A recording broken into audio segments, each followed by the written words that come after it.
తాళి కట్టు శుభవేళ మెడలో కళ్యాణమాల ఏనాడు ఏ జంటకో రాసి ఉన్నాడు విధి ఎప్పుడో ఏనాడు ఏ జంటకో రాసి ఉన్నాడు విధి ఎప్పుడో తాళి కట్టు శుభవేళ మెడలో కళ్యాణమాల.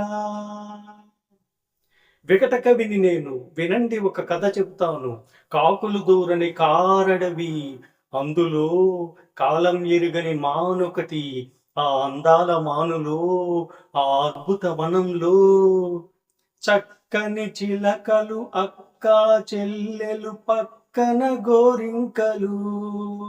ఒక గోరింకకు ఓ చిలకమ్మకు ఒద్దిక కుదిరే